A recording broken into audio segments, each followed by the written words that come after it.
खासदार संजय राऊत शिवतीर्थावर दाखल झालेले आहेत। गेल्या 15 मिनिटांपासून या दोघांमध्ये भेट होत असल्याचं कळतंय।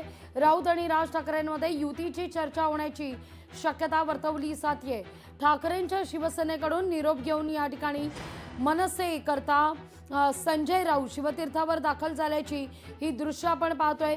या सगळ्याविषयी बोलण्याकरता मनसेचे वरिष्ठ नेते अविनाश अभ्यंकरजी आपल्यासोबत जोडले गेलेले आहेत। नमस्कार, स्वागत आहे तुमचं लोकशाही मराठीमध्ये। युतीची घोषणा पुढच्या 8 दिवसात तरी होणार का आता राऊत शिवतीर्थावर आल्यावर? नाही, मला असं वाटतं की काल महानगरपालिकेच्या घोषणा झालेल्या आहेत, अनेक वर्षांनी का होईना, आणि त्या संदर्भात सन्मान्य संजय राऊत भेटायला आले असतील राजसाहेबांना।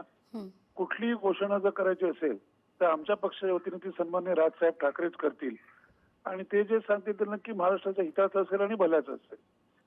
अगदी पण अविनाशी आपण जर पाहिलं तर 23 डिसेंबर ते 31 डिसेंबर इतकाच कालावधी आहे नामनिर्देशन पत्र भरण्याच्या दृष्टीनं।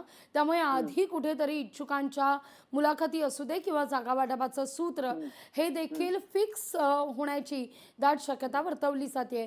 त्या अनुषंगानं पुढच्या 2 ते 3 दिवसात युती संदर्भात काही घडामोडींना वेग? हे बघा, एक लक्षात ठेवा, पक्ष कुठला या तळागाळापर्यंत काम करत असतो, तयारी सर्व जागांवर केली जाते, आणि जर काही गोष्टी होणारच असतील तर त्या संदर्भात सुद्धा तयारी ही केलेलीच असते। थोडा बहुत फरक असतो याच्यामध्ये, परंतु आता त्या जर तर या विषयावरती बोलण्यात काही अर्थ नाही। अगदी एक गोष्ट नक्की आहे की ठाकरे ही खूप मोठी ताकद महाराष्ट्रामध्ये आहे, आणि आता नुसते 2 ठाकरे कौटुंबिक दृष्ट्या एकत्र भेटत आहेत तरी सुद्धा सत्ताधारी या टीकेची झोड उठवत आहेत। अजून कशातही काही नाही आतापर्यंत तरी, बरोबर। त्यामुळे तुम्हाला दिसेल की राजसाहेब ठाकरे आमच्या पक्षाच्या वतीने जो निर्णय घेतील तो या महाराष्ट्राच्या मुंबईच्या नवनिर्माणाचा असेल, तो मराठी माणसाच्या न्याय हक्काचा असेल, तो मराठी सणांच्या मान सन्मानाचा असेल।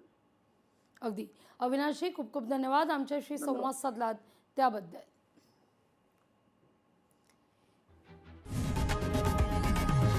लोकशाही मराठी ऐका, पहा, जागरूक रहा।